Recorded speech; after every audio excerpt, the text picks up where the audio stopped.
Listen, if society truly collapses one day, what destroys you won't be hunger, cold, or darkness. It will be people. And the funny thing is, you've met these types your whole life. The only difference is that in normal times, you still have laws, hospitals, and police to protect you. But when SHTF, those layers disappear in a matter of hours. That's when a brutal truth becomes clear. The most dangerous person is the one who believes no one can stop them. And in this video, I want you prepared, because in chaos, you'll encounter 5 types of people who give you only 2 choices: understand them or be crushed by them. The first type seems harmless, but they can destroy your entire group through pure panic. These people are so overwhelmed by fear that they lose the ability to think. They scream, cry, run in random directions, or make terrible decisions at the exact moment when precision is everything. Their danger is not aggression, but the fact that they drag you into their death spiral. Biologically, when adrenaline spikes faster than the brain can process, humans fall into tunnel vision. They see only the threat and not the consequences. So the way to survive them is to lower their emotional intensity before giving instructions. Speak short, clear, sharp. Once they enter the chaos state, they don't hear advice, only commands. And if they begin sabotaging your plan or making noise at the wrong moment, you must decide quickly whether to control them or cut them loose. Harsh? No. It's the cold physics of survival. One panicked person can collapse the entire defense system you spent hours building. Then comes the second type, the opportunist. Not a criminal, not a monster, just someone who will put themselves above everyone else if the timing is right. You've seen this personality in traffic jams, sales chaos, petty disputes, but when society collapses, that instinct gets amplified 100 times. The opportunist sees you as a walking resource: food, water, medicine, information, or even labor. Their weakness is short-term thinking. They care about immediate gain, not long-term consequences. This makes them easier to predict than you'd expect. The key survival tactic is information control. The less they know about your supplies, your shelter, or your skills, the safer you are. Don't brag, don't overshare, don't debate morality. Think of it like energy, following the path of least resistance. Just don't become that path. The third type is the one everyone fears, but few truly understand: the instinctively aggressive person. They don't need a reason. They erupt like a grenade of emotion, especially under hunger, cold, sleep deprivation, or stress. Their limbic system takes full control, making their actions extreme and unpredictable. You can't talk sense into this kind of person. You manage them with distance and reaction time.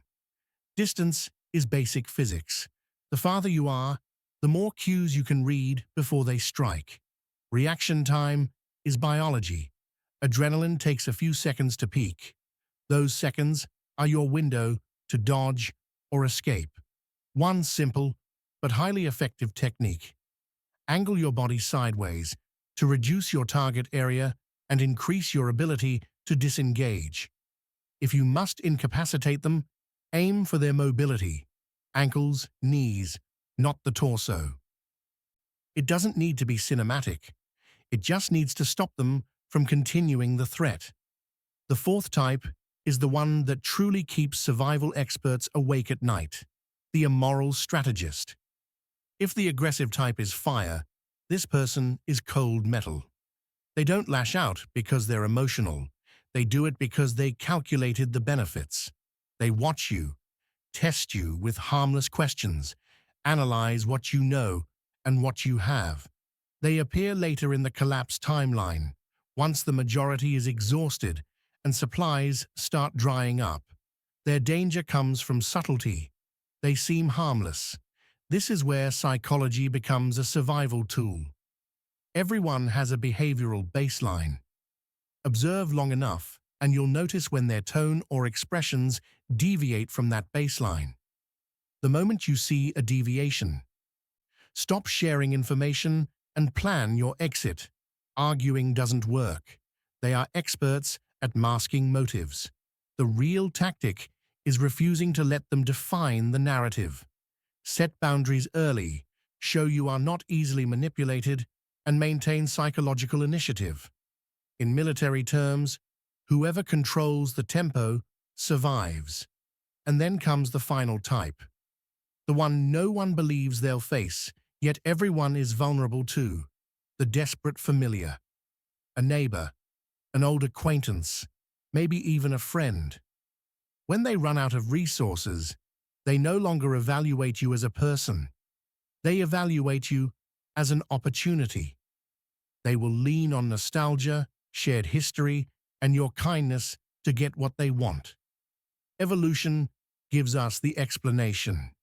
When the brain perceives a survival threat, it stops distinguishing right from wrong. It distinguishes alive from dead. Your only real protection is setting boundaries long before things escalate.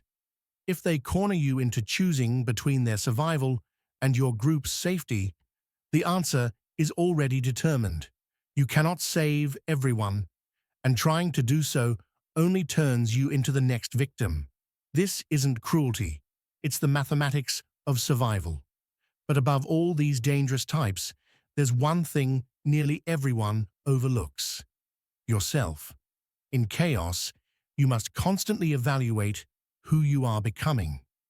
Are you staying calm or sliding into panic? Are you making strategic decisions or turning into an opportunist? Are you protecting your group or letting fear drive your choices? The most important survival skill isn't a weapon or a technique. It's the ability to look straight into the darkness inside yourself and know when to hold back, when to push forward, and when to walk away from what once felt safe. Collapse doesn't truly begin when society falls apart. It begins when you lose the ability to think clearly in the middle of the storm.